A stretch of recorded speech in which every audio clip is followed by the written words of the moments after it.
Hello students, CBSE में 9 class में जो टॉपिक है, आईसीएसई में 10 क्लास में सेम टॉपिक है, remainder theorem and factor theorem. कोई अंतर कहीं भी नहीं है। मैंने उस पर कई वीडियो बनाया है, उसका 1-2 लिंक मैं उसमें डालूँगा और उसको आप देखें, और अगर उसमें कहीं प्रॉब्लम आता है तो कमेंट में लिखें।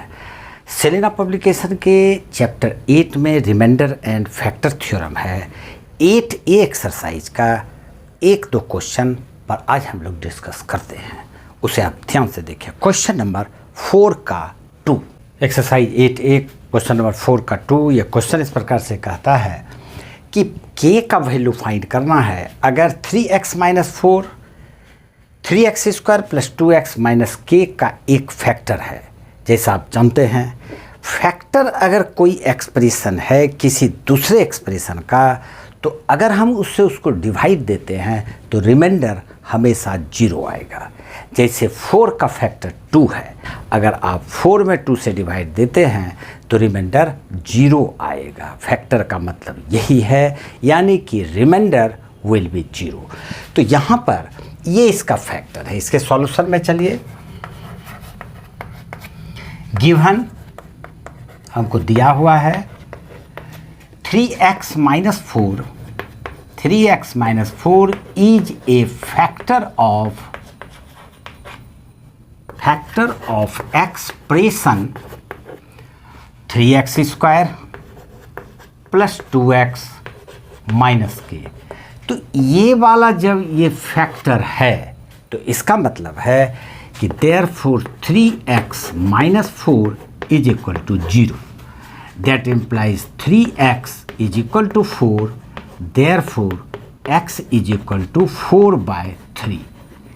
ये x का वैल्यू इस एक्सप्रेशन में जब हम रखेंगे तो वो रिमाइंडर थ्योरम के मुताबिक रिमाइंडर 0 आएगा। fx लिख लेते हैं। पॉलिनोमियल जो हमारा रिक्वायर्ड है, fx is equal to 3x² + 2x - k। x का वैल्यू अब हम लोग 4/3 रखते हैं, तो therefore f 4/3 ये वैल्यू रख के सिंप्लीफाई करते हैं। 3 × 4/3 का स्क्वायर 16/9 प्लस 2 × x का वैल्यू 4/3 और माइनस k। ये जो एक्सप्रेशन है ये 0 आएगा। इज इक्वल टू 3 से इसको कैंसिल कर देते हैं 3। अब 3 का एलसीएम ले लेंगे, k को अलग ही रखना है, तो ये हो जाएगा 16 + 8/3 minus k is equal to 16 + 8 24, 24/3 8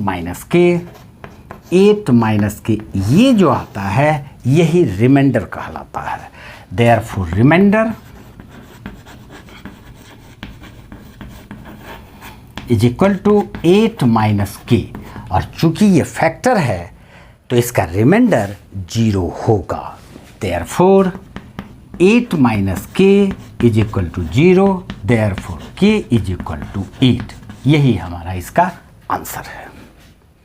question number, इसी एक्सरसाइज का क्वेश्चन नंबर 8 देखते हैं। थोड़ा सा इस क्वेश्चन से हट के है, ओके। लेंदी है ये क्वेश्चन, इसलिए इस क्वेश्चन को ध्यान से देखने की आवश्यकता है। ये पॉलिनोमियल है x³ + 3m + 1x² + nx - 18, और इसका 2 फैक्टर्स है x - 1 और x + 2। जैसा अभी हम लोगों ने पिछले क्वेश्चन में देखा, अगर कोई फैक्टर है तो हम उसको इक्वल टू 0 करके x का वैल्यू फाइंड कर लेते हैं, फिर वो वैल्यू एक्सप्रेशन में बैठाते हैं तो वो हमारा रिमाइंडर आता है, और जो रिमाइंडर आता है उसको 0 करेंगे, क्वेश्चन इज सॉल्व्ड। ठीक, चलिए। Since x - 1 is a factor of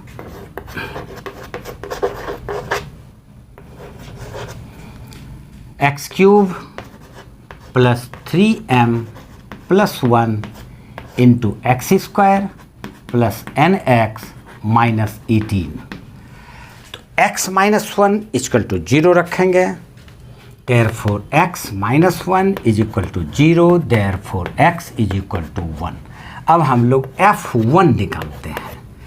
x के जगह पे ये fx है तो x के जगह पे 1 रखेंगे.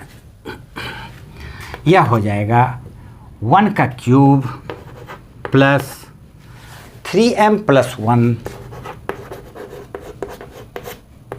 इंटू 1 का square plus n into 1 minus 18 is equal to 1 का क्यूब 1 और ये 1 का स्क्वायर 1 कैंसिल कर देते हैं plus 3m plus 1 plus n minus 18 is equal to 1 plus 1 2 minus 18 minus 16. तो बच गया 3m प्लस n माइनस 16. ये रिमाइंडर है और रिमाइंडर 0 होगा. लिखेंगे since f1 is equal to 0 therefore 3m plus n minus 16 is equal to 0. इसको equation number 1 हम लोग मानते हैं. Similarly x plus 2 is another factor. जिस तरह से इसको किए हैं वैसे ही इसको करेंगे. सिमिलरली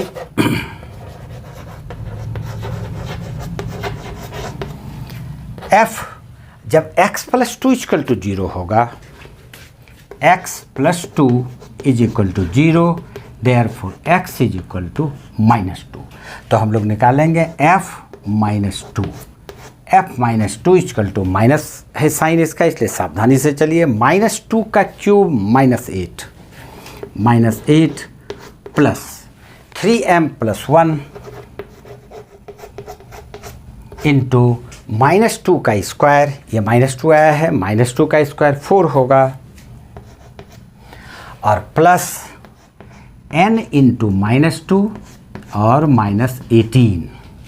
ये हो गया माइनस 8 और ये 4 3 12m प्लस 4 और plus minus minus 2n minus 18. Solve कर लेते हैं. माइनस 18 और प्लस 4 तो माइनस 4 माइनस 18 माइनस 22. तो ये आ जाता है 12m फिर माइनस 2n और माइनस 22. ये हमारा इतना सा जो एक्सप्रेशन है ये 0 आएगा. Therefore remainder is equal to 0 और हमारा यही रिमाइंडर आया है. इसको हम 0 लिख देते हैं. दैट इम्प्लाइज इसे 2 कॉमन ले लेते हैं. तो 2 कॉमन ले लिए तो 6m minus n minus 11 is equal to 0. ठीक, वो 2 कॉमन जो लिए उसको 0 में डिवाइड करेंगे तो 0 ही आएगा. अब ये इक्वेशन नंबर 2 आ गया. अब हमारे पास इक्वेशन नंबर 1 ये है, इक्वेशन नंबर 2 ये है. लीनियर इक्वेशन इन 2 वेरिएबल आप अच्छी तरह से जानते हैं, सॉल्व भी किए होंगे. उस तरह से सॉल्व कीजिए. m और n का वैल्यू क्लियर है. चलिए from equation 1 and 2, from equations 1 and 2 we get, पहले 1 लिख लेते हैं. 3m plus n minus 16, 3m plus n minus 16 is equal to 0. फिर दूसरा equation 6m minus n minus 11 is equal to 0. Sign change करने का कोई ज़रूरत ही नहीं है क्योंकि n वाला कट रहा है ऐसे ही, तो ये कैंसिल हो गया. 6m 3n 9m minus 16 minus 11 7 to 27 minus 27 is equal to 0. Therefore m is equal to 27/9 3. एक आंसर हमारा ये आ जाता है. अब ये जो m का वैल्यू निकला इसको किसी भी इक्वेशन 1 या इक्वेशन 2 किसी में भी रखते हैं तो 1 में ही रख लेते हैं. इधर सॉल्व कर लेते हैं. From equation 1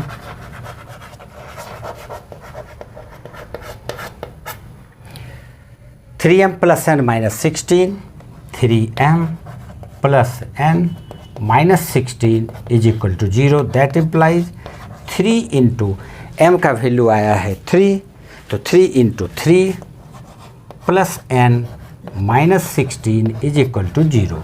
3 3 9, 9 minus 16 7, that implies n minus 7 is equal to 0, therefore n is equal to 7, और यही हमारा आंसर है। n का वैल्यू यहाँ है और m का वैल्यू यहाँ है। ये क्वेश्चन सिर्फ देखने में लेंदी है। रिमाइंडर थ्योरम और फैक्टर थ्योरम जो लिंक मैं आपके वीडियो में डालूंगा उसे देखना नहीं भूलिए।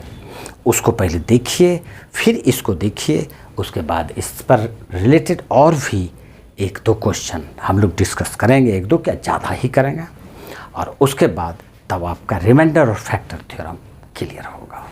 ठीक है, वीडियो अगर पसंद आता है तो ज़रूर लाइक कीजिए और सब्सक्राइब कर लिया कीजिए। ठीक है, जिससे कि ज़्यादा से ज़्यादा लोग हमारी इस फैमिली में शामिल हो जाएं। ओके, आज इतना सा ही। जय हिंद।